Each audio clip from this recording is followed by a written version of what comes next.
ರೇಣುಕಾಸ್ವಾಮಿಯ ಕೊಲೆಯ ವೃತ್ತಾಂತ ಆರಂಭ ಆಗದೆ ಆತನ ಇನ್ಸ್ಟಾಗ್ರಾಮ್ ಐಡಿಯಿಂದ ಇನ್ಸ್ಟಾಗ್ರಾಮ್ನಲ್ಲಿ ಯಾವ ರೀತಿ ಆತ ಸಮಸ್ಯೆ ಸೃಷ್ಟಿ ಮಾಡ್ಕೊಂಡ, ಆ ಇನ್ಸ್ಟಾಗ್ರಾಮ್ನಲ್ಲಿ ಹೇಗೆ ಆತ ಮೆಸೇಜ್ ಮಾಡ್ತಾ ಇದ್ದ, ಜೊತೆಗೆ ಈತನಿಗೂ ಕೂಡ ಇನ್ಸ್ಟಾಗ್ರಾಮ್ನಲ್ಲಿ ಮತ್ತು ವಾಟ್ಸಪ್ನಲ್ಲಿ ರೇಣುಕಾಸ್ವಾಮಿಯ ಜೊತೆ ಅನೇಕ ರೀತಿಯ ಸಂಭಾಷಣೆಗಳು ನಡೆದಿದ್ದಾವೆ, ಅನೇಕ ರೀತಿಯ ಚಾಟ್ಗಳು ನಡೆದಿದ್ದಾವೆ, ಕನ್ವರ್ಜೇಷನ್ ನಡೆದಿದೆ. ದರ್ಶನ್ ಮತ್ತು ಗ್ಯಾಂಗ್ಗೆ ಈ ಇನ್ಸ್ಟಾಗ್ರಾಮ್ ವಾಟ್ಸಪ್ ರಿಟ್ರೀವ್ ಆದ್ರೆ ಸಮಸ್ಯೆ ಸೃಷ್ಟಿಯಾಗುತ್ತೆ. ಅಫ್ಕೋರ್ಸ್ ಈಗ ಸಮಸ್ಯೆಲೇ ಇದ್ದಾರೆ. ಹಾಗಾದ್ರೆ ಇನ್ಸ್ಟಾಗ್ರಾಮ್ನಲ್ಲಿ ಏನೆಲ್ಲ ಸಿಕ್ಕಿದೆ ಅನ್ನೋದನ್ನ ಬಹಳ ಕುತೂಹಲದಿಂದ ನೋಡ್ತಾ ಇದೆ. ಈ ಪ್ರಕರಣದಲ್ಲಿ ಯಾರ್ಯಾರು ಹೇಗೆ ಸಂಚಲನ ಮಾಡಿದ್ರು, ಆತನನ್ನು ಪುಸಲಾಯಿಸಿ ನಕಲಿ ಅಕೌಂಟ್ನಿಂದ ಆತನನ್ನು ಮಾತನಾಡಿಸಿ ಆತನನ್ನು ಪುಸಲಾಯಿಸಿ ಕರೆಕೊಂಡು ಬರಲಾಯಿತು. ಚಿತ್ರದುರ್ಗದಿಂದ ಬೆಂಗಳೂರಿಗೆ ಆತನನ್ನು ಕರೆತರುವಲ್ಲಿ ಎಂಥ ದೊಡ್ಡ ನಾಟಕ ಅಲ್ಲಿ ನಡೀತು. ಆ ಪ್ರಹಸನ ಎಲ್ಲ ಕೂಡ ದಾಖಲಾಗಿರೋದೆ ಇನ್ಸ್ಟಾಗ್ರಾಮ್ನಲ್ಲಿ, ಜೊತೆಗೆ ವಾಟ್ಸಪ್ನಲ್ಲಿ.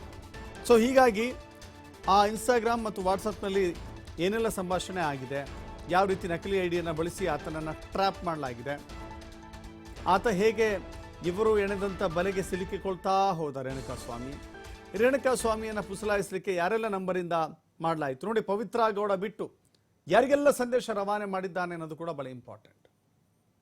ನಕಲಿ ಖಾತೆ ಸೃಷ್ಟಿ ಮಾಡಿ ರೇಣುಕಾಗೆ ಚಾಟ್ ಮಾಡಿದ್ಯಾರು, ಆ IP ಕೂಡ ಸಿಗುತ್ತೆ. ಪವಿತ್ರ ಗೌಡಗೆ ಎಷ್ಟು ದಿನದಿಂದ ರೇಣುಕಾಸ್ವಾಮಿ ಮೆಸೇಜ್ ಮಾಡ್ತಾ ಇದ್ದ, ರೇಣುಕಾಸ್ವಾಮಿ ಸಂದೇಶಗಳಿಗೆ ಪವಿತ್ರ ಗೌಡ ಏನೇನು ರಿಪ್ಲೈ ಮಾಡ್ತಾ ಇದ್ಲು, ಯಾವ ರೀತಿಯ ರಿಪ್ಲೈಯಲ್ಲಿ ಬರ್ತಾ ಇತ್ತು. ಜೊತೆಗೆ ಈಗ ನೀವು ಈ ಅಲಿಗೇಷನ್ ಅನ್ನು ನೋಡಿರ್ತೀರಿ. ರೇಣುಕಾಸ್ವಾಮಿ ಒಂದು ನಕಲಿ ಹೆಸರನ್ನು ಇಟ್ಟುಕೊಂಡು, ಆತನ ID ಯಾವತ್ತೂ ಕೂಡ ರೇಣುಕಾಸ್ವಾಮಿ ಅಂತ ಬಳಸ್ಕೊಂಡಿಲ್ಲ.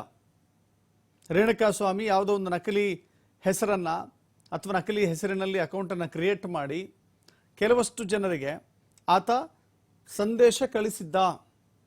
ಆ ಸಂದೇಶದಲ್ಲಿ ಅತಿ ಹೆಚ್ಚಾಗಿ ಅಶ್ಲೀಲ ಸಂದೇಶಗಳೇ ಇದ್ವು. ಅಂಥದ್ದೇ ಅಶ್ಲೀಲ ಸಂದೇಶಗಳನ್ನು ಪವಿತ್ರ ಗೌಡಗೆ ಕಳಿಸಿದ್ದ. ಪವಿತ್ರ ಗೌಡ ಅದಕ್ಕೆ ರಿಯಾಕ್ಟ್ ಮಾಡಿದ್ರು.